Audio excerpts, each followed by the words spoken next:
കർത്താവിൻ്റെ ധന്യനാമം വാഴ്ത്തപ്പെടുമാറാകട്ടെ.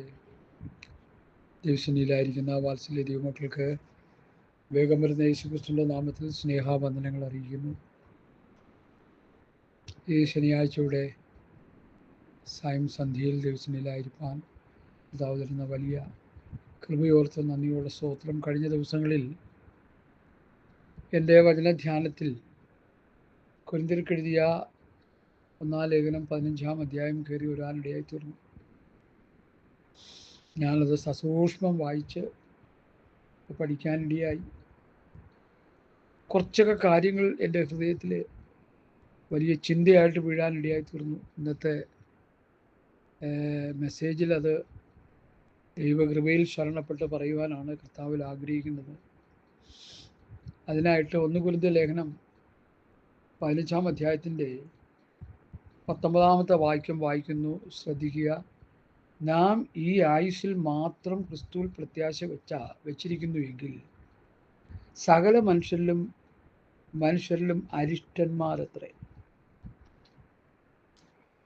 നാം ഈ ആയുസ്സിൽ മാത്രം പ്രത്യാശ വെച്ചിരിക്കുന്നെങ്കിൽ സകല മനുഷ്യരിലും അരിഷ്ടന്മാരത്രേ.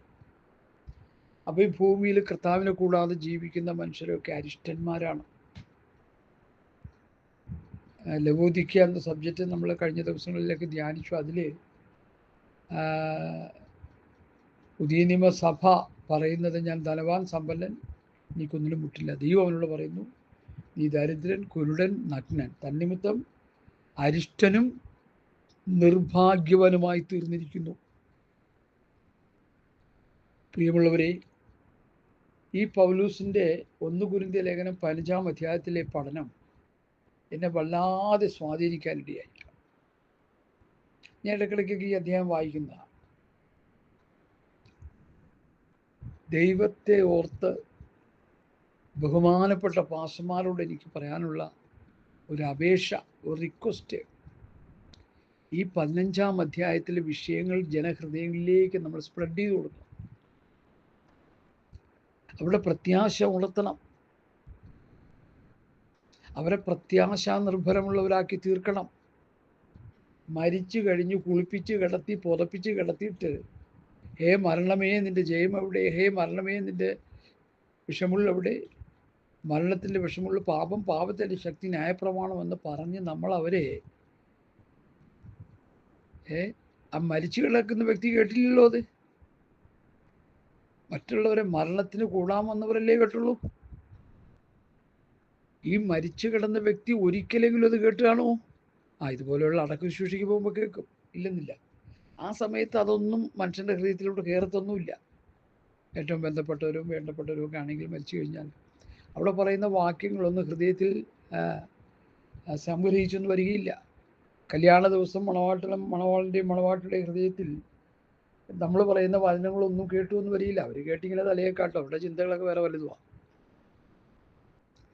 മരണ വീട്ടിലും കല്യാണ വീട്ടിലും കിടന്ന് പുതിയ നിയമം പ്രസംഗിക്കാതെ സഭായോഗങ്ങളിൽ, ഇടമീറ്റിങ്ങുകളിൽ ഈ 1 കൊരിന്ത്യർ ലേഖനം 15-ാം അധ്യായം, 2 കൊരിന്ത്യർ ലേഖനം 5-ാം അധ്യായം ഇതൊക്കെ എടുത്ത് നന്നായിട്ട് പ്രസംഗിച്ച് ദൈവമക്കളെ, വിശ്വാസികളെ,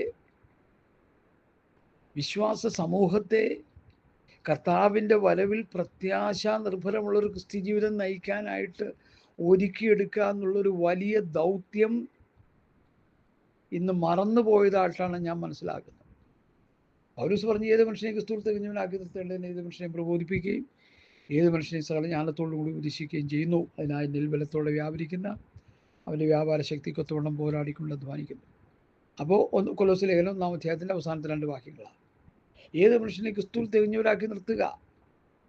ഇവിടെ നമ്മൾ വായിച്ചത്, നാം ഈ ആയുസ്സിൽ മാത്രം ക്രിസ്തുവിൽ പ്രത്യാശ വെച്ചിരിക്കുന്നു എങ്കിൽ സകല മനുഷ്യരിലും അനിഷ്ടന്മാരാണ്. മനുഷ്യൻ്റെ ആയുസ്സിനെ കുറിച്ച് മോശ പറഞ്ഞിരിക്കുന്നതാണ് മരണ വീട്ടിൽ നമ്മൾ വായിക്കുന്നത്. 90-ാം സങ്കീർത്തനത്തിലെ ആ വാക്യം എടുത്ത് നമ്മൾ മനോഹരമായിട്ട് വായിച്ച് അങ്ങ് കേൾപ്പിക്കും. ചത്തു കിടക്കുന്ന വിധമൊന്നും അറിയുന്നില്ല. പുള്ളി പോകേണ്ട സ്ഥലത്ത് പോയി. നമ്മൾ ഇങ്ങനെ വായിച്ച്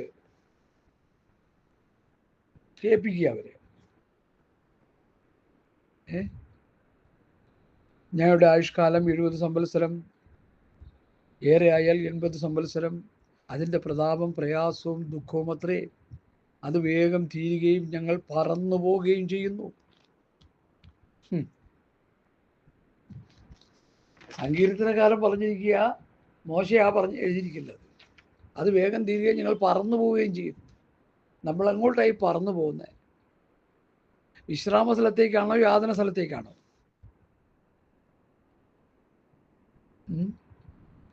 ഹല്ലേലൂയ, സ്തോത്രം. ദൈവമക്കളെ, ഈ വാക്യം എന്നെ ഒത്തിരി ചിന്തിപ്പിക്കാനിടയായി തീർന്നു. നമുക്ക് തന്നിരിക്കുന്ന ആയുസ് 70-80 സംവത്സരമുള്ളൂ.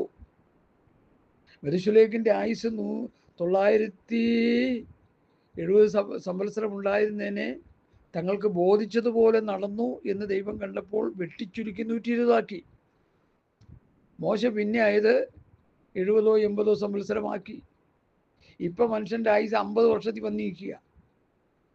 50 ആകുമ്പോൾ തട്ടിപ്പോവുക, അതിനുള്ളിലും തട്ടിപ്പോവുക. ചെറുപ്രായത്തിൽ മനുഷ്യൻ മരിച്ചു വീഴുക. എക്സ്പെഷ്യലി കോവിഡ് എന്ന മഹാസംഹാര നാശം നമ്മുടെ ലോകത്തിൽ വന്നു കഴിഞ്ഞതിന് ശേഷം മരണനിരക്കുകൾ കുത്തനെ കൂടുക, കുഴഞ്ഞു വീഴുക, തളർന്നു വീഴുക, മാരകമായ രോഗങ്ങൾക്ക് അടിമകളായി പോവുക എന്നു വേണ്ട സർവത്ര നാശം കോവിഡിന് ശേഷം നമ്മൾ കണ്ടുകൊണ്ടിരിക്കുക.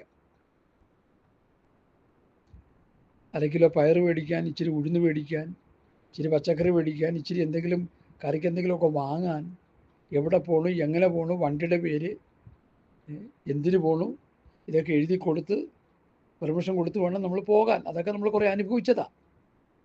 എൻ്റെ ചിന്ത, നമ്മളാരും അതൊന്നും മറന്നു കളയരുത്. ആ കോവിഡ് സമയത്ത് നമ്മൾ അനുഭവിച്ച വ്യതകൾ ആരും നമ്മൾ മറന്നു പോകരുത്. മനുഷ്യനെന്ന് പറഞ്ഞാൽ ദൈവത്തിൻ്റെ പ്രവൃത്തികളെ ഓർക്കാതെ പോകുന്നവനാ. ദൈവം നടത്തിയ വഴികളെ മറന്നു കളയുന്നവനാ. ഇസ്രായേൽ മക്കൾ മറന്നു കളഞ്ഞല്ലോ. ഇന്നുകൂടി ഒരു സഹോദരൻ പറഞ്ഞു, 10 അത്ഭുതങ്ങൾ, മഹാത്ഭുതങ്ങൾ 10 എണ്ണം നടത്തിക്കൊണ്ട് വന്ന ഇസ്രായേൽ ജനത്തെ, 10 ഇഷ്ടം പോലെ ഒരു അത്ഭുതങ്ങൾ കണ്ടതാ. എന്നിട്ട് അവർ ദൈവത്തെ മറന്നു കളഞ്ഞു. അവർ പൊട്ട കിണറുകളെ കുഴിക്കാൻ തുടങ്ങി. ജീവജലത്തിൻ്റെ ഉറവയായ എന്നെ വിട്ട് പൊട്ട കിണറുകളെ കുഴിക്കാനിടയായി എന്ന് പ്രവാചകൻ വിലപിക്കുക. ഇന്ന് ഏകദേശം ആ പരുവത്തിലായി കഴിഞ്ഞു. കഞ്ഞിക്ക് വകയില്ലാതിരുന്ന വയോവൃദ്ധന്മാരായ പ്രായമുള്ള അപ്പനമ്മമാരുടെ മക്കളും കൊച്ചുമക്കളും അവരുടെ മക്കളും എല്ലാം കൂടി ചേർന്ന് ഇന്നൊരു പരുവത്തിലാക്കി വെച്ചിരിക്കുക ആത്മീയ കോളത്തെ. ഹല്ലേലൂയ. നമുക്കൊരു ആയുസ് ഈ ഭൂമിയിൽ ദൈവം തന്നത് ദൈവത്തിൻ്റെ ഇഷ്ടം ചെയ്ത് ദൈവത്തെ പ്രസാദിപ്പിച്ച് ദൈവ വഴികളിലൂടെ നടക്കാനാ. ഈ ആയുസ്സിൽ മാത്രം നാം ക്രിസ്തുവിൽ പ്രത്യാശ വെച്ചാൽ, 1 കൊരിന്ത്യർ 15:19 അതാണ് കുറിവാക്യം. ഈ ആയുസ്സിൽ മാത്രം നാം ക്രിസ്തുവിൽ പ്രത്യാശ വെച്ച് ജീവിച്ചാൽ നാം അരിഷ്ടന്മാരാണ്. സകല മനുഷ്യരിലും അരിഷ്ടന്മാരാണ്. മനുഷ്യന്റെ ആയുസ് പുല്ലുപോലെ, പൂ പോലെ, നിഴൽ പോലെ. ഹല്ലേലൂയ. ഞാൻ എത്ര ക്ഷണികനാകട്ടെ എന്ന് ഞാൻ അറിയുമാറാകട്ടെ. 4 വിരൽ നീളം, ഏതുമില്ലാത്തവൻ, ഒരു ശ്വാസം പോലെ, ഒരു നിഴൽ പോലെ, ഒരു പുല്ല് പോലെ, പൂ പോലെ, ആവി പോലെ. ഒരു മനുഷ്യൻ ഈ ഭൂമിയിൽ ജീവിക്കാനായിട്ട് ദൈവം ക്ലിപ്തപ്പെടുത്തി തന്നിരിക്കുന്നത് ഹ്രസ്വകാലം മാത്രമേ ഉള്ളൂ.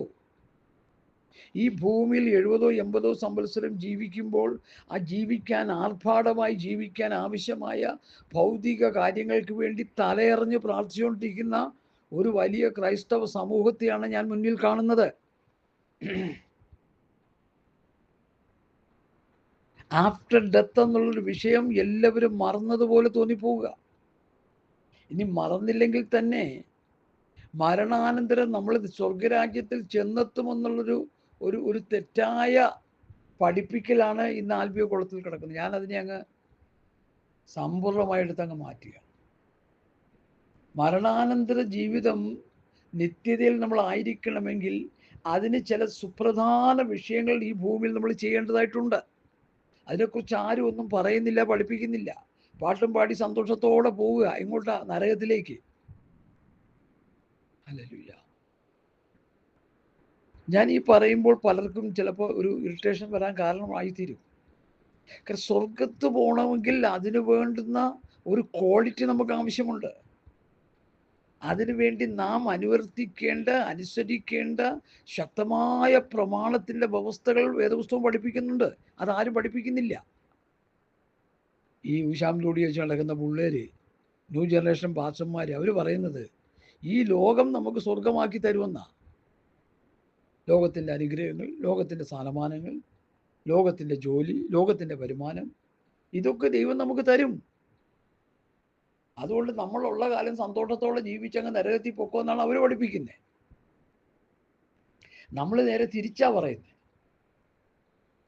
ഈ ലോക ജീവിതം കഷ്ടപ്പാടുകളും ബുദ്ധിമുട്ടുകളും ഞെരുക്കങ്ങളും പ്രയാസങ്ങളും രോഗങ്ങളും പ്രതിസന്ധികളും അങ്ങനെ പലതുമായിരിക്കാം. എന്നാൽ ഈ ശരീരത്ത് മാറ്റപ്പെട്ട് കഴിഞ്ഞ് കർത്താവിൻ്റെ വരവിൽ പ്രിയമുള്ളവരെ നാം ഇന്നതാകുന്നു, ഇതൊരു പ്രത്യക്ഷമായവൻ പ്രത്യക്ഷനാകുമ്പോൾ അവനെ താൻ ഇരിക്കുന്നത് പോലെ തന്നെ കാണുന്നതാകൊണ്ട് അവനോട് സദൃശന്മാരാകും. കർത്താവിന് കിട്ടിയ രൂപാന്തര ശരീരം നമുക്ക് കിട്ടും. ഹല്ലേലൂയ. കർത്താവായിരുന്ന പോലെ ഒരു അനുഭവത്തിലേക്ക് ദൈവം നമ്മളെ നടത്തും. ഈ കഷ്ടതയുള്ള, കണ്ണുനീരുള്ള, ദുഃഖമുള്ള, മുറവിളിയുള്ള, മരണമുള്ള ഈ ശരീരത്തിൽ നിന്ന് മാറി കഷ്ടതയില്ലാത്ത, കണ്ണുനീരില്ലാത്ത, ദുഃഖമില്ലാത്ത, മുറവിളിയില്ലാത്ത, മരണമില്ലാത്ത, വെളിപ്പാട് 21:1-5 വാക്യത്തിൽ ഇത് അടുക്കായിട്ട് എഴുതിയിട്ടുണ്ട്. അപ്പൊ ഈ 5 അനുഭവങ്ങളില്ലാത്ത ഒരു നിത്യത ദൈവം നമുക്ക് വേണ്ടി ഒരുക്കിക്കൊണ്ടിരിക്കുകയാണ്. ഒരു സ്വർഗീയ അനുഭവം ദൈവം നമുക്ക് തരാൻ പോകുകയാണ്. ഹല്ലേലൂയ. അതുകൊണ്ട് ഈ ഭൂമിയിൽ നമ്മൾ കഷ്ടങ്ങൾ അനുഭവിച്ചേ പറ്റൂ. എന്താ പാസ്റ്റർ അങ്ങനെ പറയുന്നത്? പുത്രനെങ്കിലും അനുഭവിച്ച കഷ്ടങ്ങളാൽ അനുസരണം പഠിച്ച് തികഞ്ഞെങ്കിൽ ആ ദൈവപുത്രനെ രക്ഷിതമായി സ്വീകരിച്ച ദൈവമക്കളാകുന്ന നമുക്കും ക്രിസ്തു നിങ്ങൾക്ക് വേണ്ടി കഷ്ടം അനുഭവിച്ചു, നിങ്ങൾ അവൻ്റെ കാൽച്ചൂട് പിന്തുടരുവാൻ ഒരു മാതൃക വെച്ചേച്ചു പോയിരിക്കുന്നു. ആ മാതൃക നമുക്കും അനുവർത്തിക്കേണ്ടത് ആവശ്യമുണ്ട്. ആ പഠിപ്പിക്കലുകൾ മാറിയിട്ട് ക്രിസ്തു കഷ്ടമനുഭവിച്ചു, നമ്മൾ കഷ്ടപ്പെടേണ്ടെന്ന് വചനത്തെ കോട്ടിക്കളയുന്നു, കൂട്ടിച്ചേർക്കുന്നു, മറിച്ചു കളയുന്നു. ഇത് കണ്ട് ഞാൻ വിറങ്ങലിച്ച് നിൽക്കുക. ഞാൻ ഇന്ന് ഒരു വിനോദം എന്ന് പറയുന്ന ഒരു അച്ഛൻ, ഒരു 55-60 വയസ്സിൻ്റെ ഉള്ളിലേ വരുള്ളൂ തോന്നുന്നു. അദ്ദേഹത്തിൻ്റെ ഒരു മെസ്സേജ് ഞാൻ കേൾക്കാൻ ഇടയായി. നേരത്തെ ഞാൻ കേട്ടിട്ടുണ്ട്. അദ്ദേഹത്തിൻ്റെ മെസ്സേജ് കേൾക്കുന്നത് മുഴുവൻ അദ്ദേഹത്തിൻ്റെ മെസ്സേജിൻ്റെ ആ പ്രസൻറ്റേഷനെ ഞാൻ ഖണ്ഡിക്കാൻ വേണ്ടി ഞാൻ കേൾക്കുന്നതല്ല, അത് കേട്ട് രസിക്കാനല്ല. പറയുന്ന മുഴുവൻ ദുരുപദേശമാണ്. പുള്ളി അച്ഛൻ പട്ടമൊക്കെ കളഞ്ഞിട്ട് വിശ്വാസ ജീവിതത്തിലേക്ക് പ്രവേശിച്ചു എന്നാ പറയുന്നത്. പുള്ളി ഒരു പ്രധാന കാര്യം പറഞ്ഞത് എനിക്ക് ഭയങ്കര വേദനയുളവാക്കി.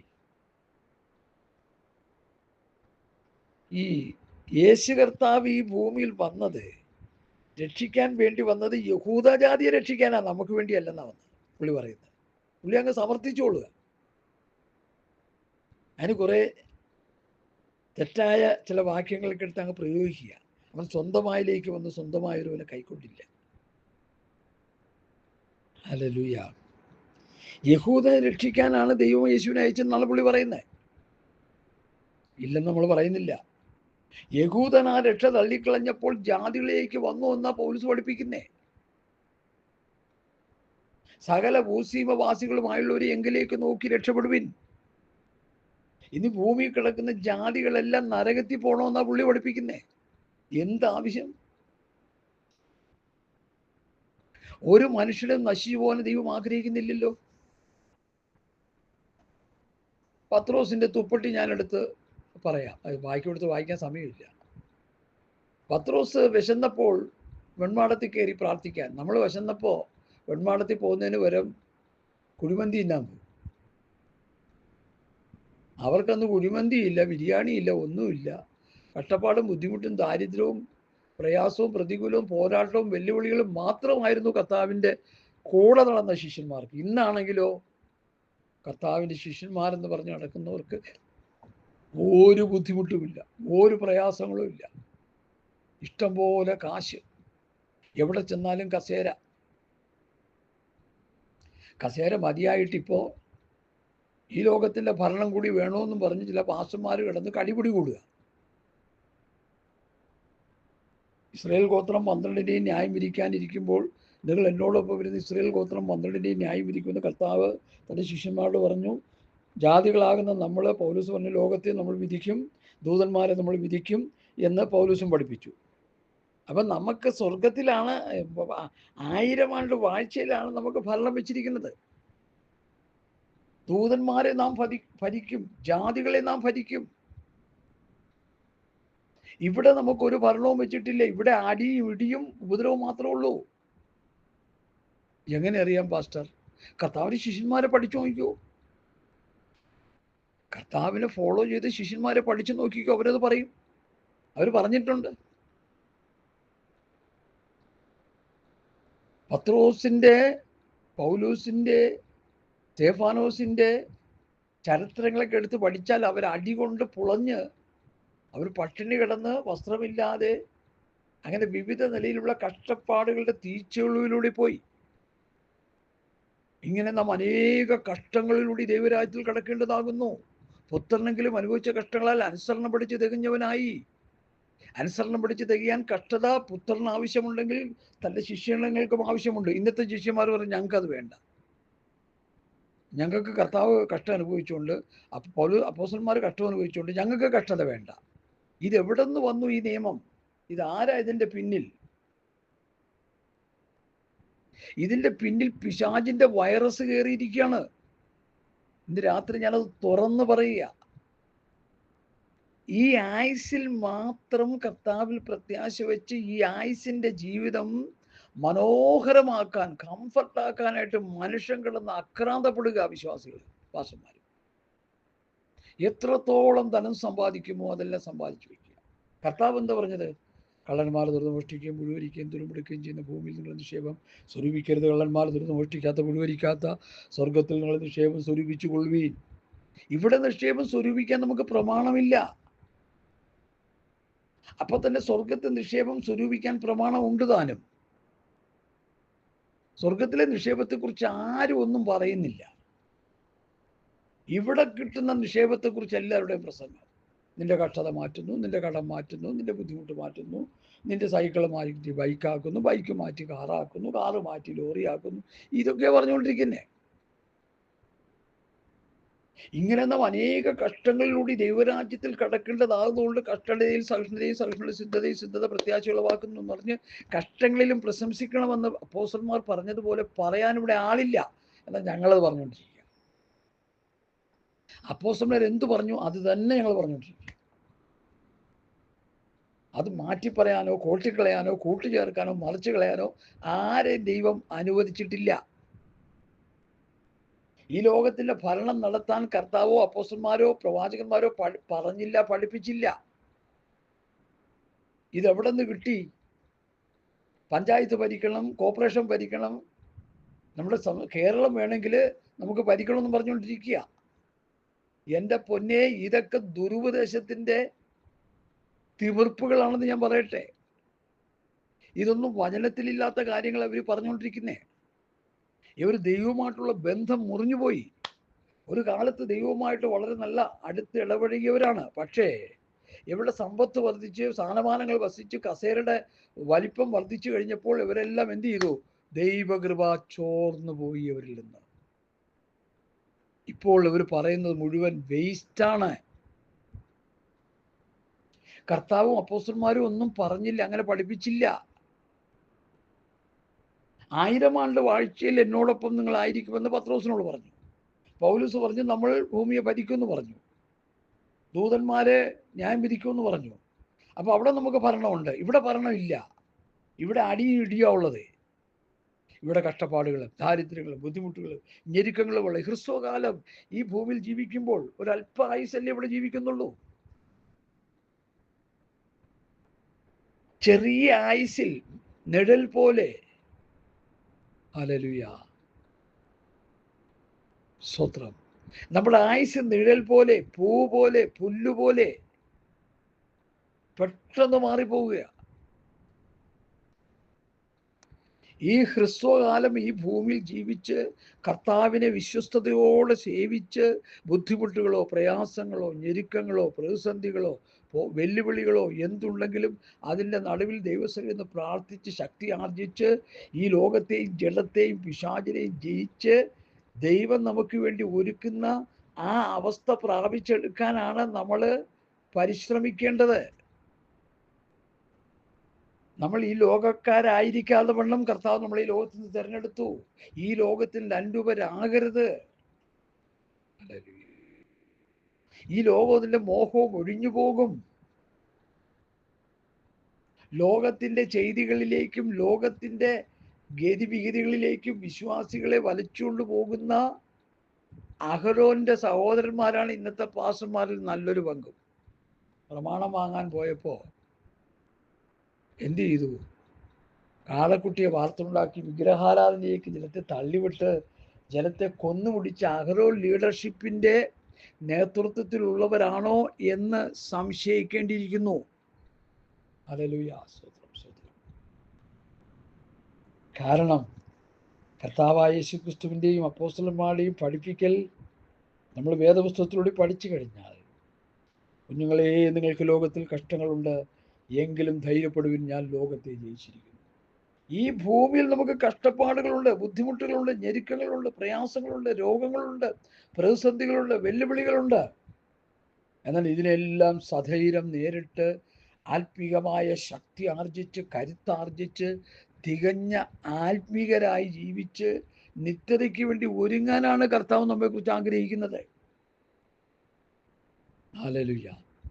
ഞാൻ ഈ അധ്യായം, ഈ 1 കൊരിന്ത്യർ ലേഖനം 5-ാം അധ്യായം വായിച്ചു കഴിഞ്ഞപ്പോൾ, നാം ഈ ആയുസ്സിൽ മാത്രം ക്രിസ്തുവിൽ പ്രത്യാശ വെച്ചിരിക്കുന്നെങ്കിൽ സകല മനുഷ്യരിലും അരിഷ്ടന്മാരത്രേ എന്ന് പറഞ്ഞിട്ട് പൗലോസ് ഇങ്ങോട്ട് പറയുന്ന വേദഭാഗങ്ങളെല്ലാം എനിക്ക് വായിക്കാൻ സമയമില്ല.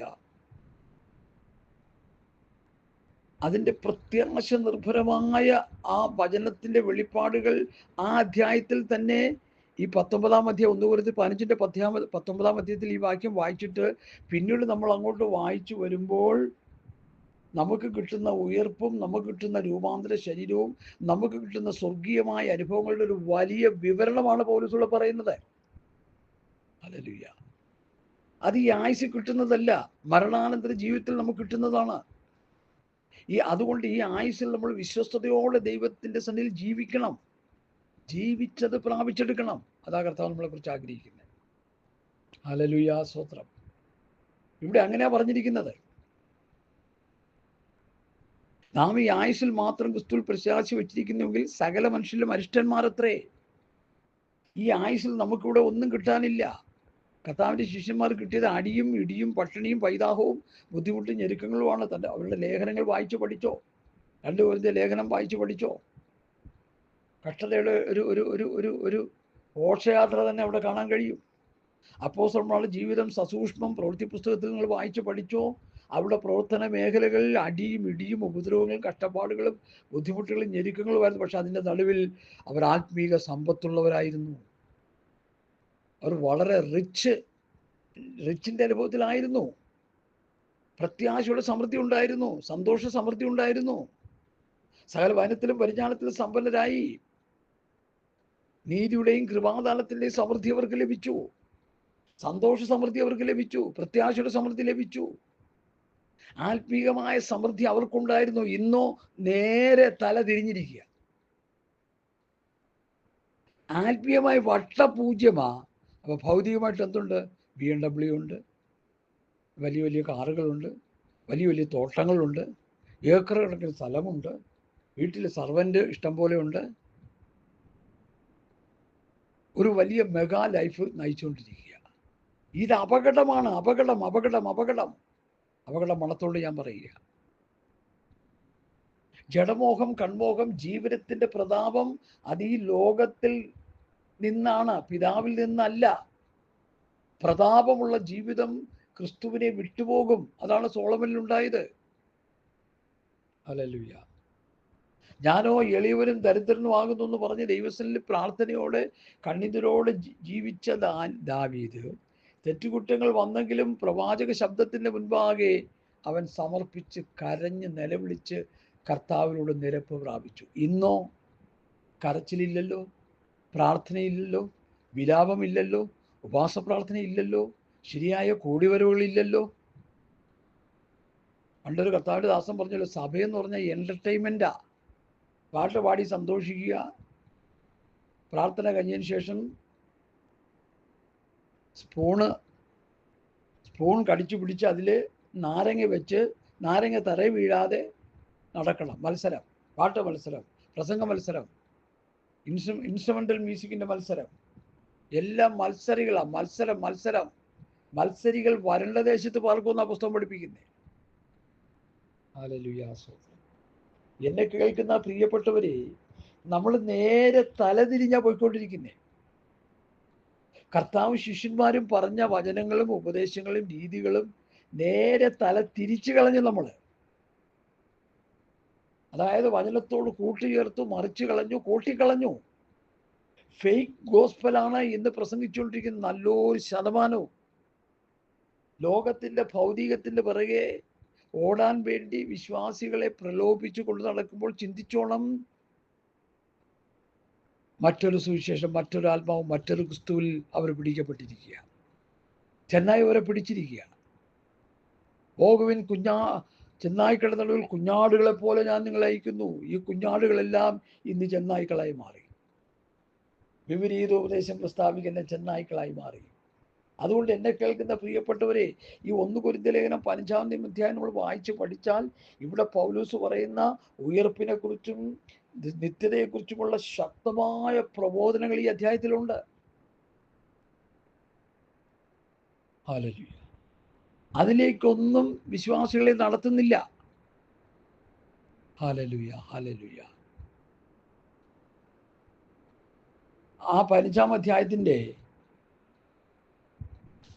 സ്വത്രം 42 വാക്യം തൊട്ട് ഞാൻ വായിക്കുന്നു. മരിച്ചവരുടെ പുനരുത്ഥാനവും അവണ്ണം തന്നെ ദ്രവത്വത്തിൽ വിതയ്ക്കപ്പെടുന്നു, അദ്രവത്വത്തിൽ ഉയർക്കുന്നു, അപമാനത്തിൽ വിതയ്ക്കപ്പെടുന്നു, തേജസ്സിൽ ഉയർക്കുന്നു, ബലഹീനതയിൽ വിതയ്ക്കപ്പെടുന്നു, ശക്തിയിൽ ഉയർക്കുന്നു, പ്രാകൃത ശരീരം വിതയ്ക്കപ്പെടുന്നു, ആത്മീക ശരീരം ഉയർക്കുന്നു. പ്രാകൃത ശരീരം ഉണ്ടെങ്കിൽ ആത്മീക ശരീരവുമുണ്ട്. ഒന്നാം മനുഷ്യനായ ആദാം ജീവനുള്ള ദേഹിയായി തീർന്നു എന്നിരിക്കുന്നുവല്ലോ. ഒടുക്കത്തെ ആദാം ജീവിപ്പിക്കുന്ന ആത്മാവായി മാറി. കണ്ടോ, അത് ക്രിസ്തുവിനെ കുറിച്ച് പറയുക. ആദാമിനെയും ക്രിസ്തുവിനെയും തമ്മിൽ ഒരു കമ്പയർ സ്റ്റഡിയോട് നടത്തുക പൗലോസ്. അടുത്ത്, എന്നാൽ ആത്മീകമല്ല, പ്രാകൃതമത്രേ ഒന്നാമത്തേത്, ആത്മീയം പിന്നത്തേതിൽ വരുന്നു. ഒന്നാം മനുഷ്യൻ ഭൂമിയിൽ നിന്ന് മണ്ണുകൊണ്ടുള്ളവൻ, രണ്ടാം മനുഷ്യൻ സ്വർഗത്തിൽ നിന്നുള്ളവൻ. മണ്ണുകൊണ്ടുള്ളവരെ പോലെ മണ്ണുകൊണ്ടുള്ളവരും സ്വർഗീയനെ പോലെ സ്വർഗീയന്മാരുമാകുന്നു. നാം മണ്ണുകൊണ്ടുള്ളവൻ്റെ പ്രതിമ ധരിച്ചതുപോലെ സ്വർഗീയൻ്റെ പ്രതിമയും ധരിക്കും. ഈ ആയുസിൽ മാത്രം പ്രത്യാശ വെച്ച് കിടക്കുന്നവർക്ക് ഇത് കിട്ടത്തില്ല. വരുവാനുള്ള ലോകത്തിൽ കർത്താവിനോടൊപ്പം ആയിരിക്കണമെന്ന് ചിന്തിക്കുന്ന ആർക്കെങ്കിലും, ആരെങ്കിലും എന്നെ ശ്രദ്ധിക്കുന്നെങ്കിൽ നിങ്ങൾക്ക് വേണ്ടിയുള്ളതായി വചനങ്ങൾ. നാം മണ്ണുകൊണ്ടുള്ളവൻ്റെ പ്രതിമ ധരിച്ചതുപോലെ സ്വർഗീയൻ്റെ പ്രതിമ ധരിക്കും. മണ്ണുകൊണ്ടുള്ളവൻ്റെ പ്രതിമയായ ആദാമിന് തതുല്യമായൊരു ശരീരം നമുക്ക് കിട്ടി. എന്നാൽ കർത്താവിൻ്റെ വചനം പറയുന്നു, മണ്ണുകൊണ്ടുള്ള പ്രതിമ ധരിച്ചെങ്കിൽ സ്വർഗീയൻ്റെ പ്രതിമ ധരിക്കും. സ്വർഗീയ ശരീരത്തിൻ്റെ ഉടമകളായി നമ്മൾ തീരും.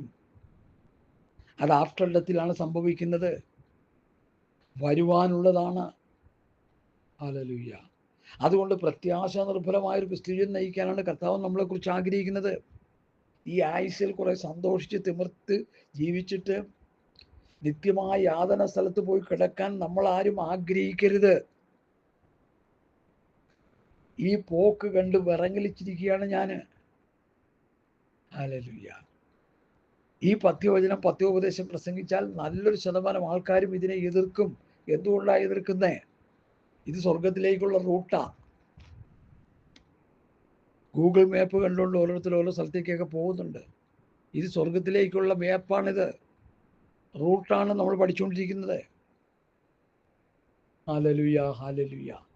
സൗരന്മാരെ, മാംസരക്തങ്ങൾക്ക് ദൈവരാജ്യത്തെ അവകാശമാക്കാൻ കഴിയുകയില്ല. ദ്രവ്യത്വം അദ്രവത്വത്തെ അവകാശമാക്കിയില്ല എന്ന് ഞാൻ പറയുന്നു. ഒരു മർമ്മം ഞാൻ നിങ്ങളോട് പറയാം. നാം എല്ലാവരും നിദ്ര കൊള്ളുകയില്ല. എന്നാൽ അന്ത്യകാഹളനാദത്തെങ്കിൽ പെട്ടെന്ന് കണ്ണുമിക്കുന്നതിനിടയിൽ നാം എല്ലാവരും രൂപാന്തരപ്പെടും, കാഹളം ധ്വനിക്കും, മരിച്ചവർ അക്ഷരമായി എഴുന്നേൽറ്റ് വരും. ഹല്ലേലൂയ. മരിച്ചവർ അക്ഷരമായി ഉയർക്കുകയും നാം രൂപാന്തരപ്പെടുകയും ചെയ്യും. നമുക്കിവിടെ വേണ്ടത് ഒരു രൂപാന്തരമോ അല്ലെങ്കിൽ ഒരു ഉയർപ്പോ ആണ്. അത് ഈ ആയുസ്സിൽ മനുഷ്യനായി ജീവിച്ച് ദൈവപ്രമാണങ്ങളെ പുറകാലം കൊണ്ട് തട്ടിക്കളഞ്ഞ് നമ്മുടെ തന്നിഷ്ടത്തിന് പോയാൽ അത് നടക്കില്ലെന്നാണ് ഞാൻ ഈ പറഞ്ഞുകൊണ്ടിരിക്കുന്നത്. Hallelujah, hallelujah. നാം എല്ലാവരും നിദ്ര കൊള്ളുകയില്ല, എന്നാൽ അന്ത്യകാഹളനാദത്തിൽ പെട്ടെന്ന് കണ്ണിമയ്ക്കുന്നിടയിൽ നാം എല്ലാവരും രൂപാന്തരപ്പെടും, കാഹളം ധ്വനിക്കും, മരിച്ചവർ അക്ഷരായി ഉയർക്കുകയും ചെയ്യും, നാം രൂപാന്തരപ്പെടുകയും ചെയ്യും. ഈ ദ്രവത്വമുള്ളത് അദ്രവത്വത്തെയും മധ്യമായത് അമർത്യത്തെയും ധരിക്കുമ്പോൾ മരണം നീങ്ങി ജയം വന്നിരിക്കുന്നുള്ള വചനം നിവൃത്തിയാകും. ഹേ മരണമേ, നിന്റെ ജയം എവിടെ? ഹേ മരണമേ, നിന്റെ വിഷമുള്ള എവിടെ? മരണത്തിന്റെ വിഷമുള്ള പാപം, പാപത്തിന്റെ ശക്തി ന്യായപ്രമാണം. ഹല്ലേലൂയ, സ്തോത്രം, സ്തോത്രം. നമ്മുടെ കർത്താവായ യേശുക്രിസ്തു മുഖാന്തരം നമുക്ക് ജയം നൽകുന്ന ദൈവത്തിന് സ്തോത്രം. ആകയാൽ എൻ്റെ പ്രിയ സഹോദരന്മാരെ, നിങ്ങൾ ഉറപ്പുള്ളവരും കുലുങ്ങാത്തവരും നിങ്ങളുടെ പ്രയത്നം കർത്താവിൽ വ്യർത്ഥമല്ല എന്ന് അറിഞ്ഞിരിക്കിയാൽ കർത്താവിൻ്റെ വേലയിൽ എപ്പോഴും വർദ്ധിച്ചു വരുന്നവരാകുവീൻ. എത്ര മനോഹരമായ വചനം നമ്മൾ വായിച്ചു കേട്ടത്. ഈ ആയുസ്സിൽ മാത്രം പ്രത്യാശ വെച്ചാൽ നമ്മുടെ ജീവിതം തകർന്ന് തരിപ്പണമായി പോകും.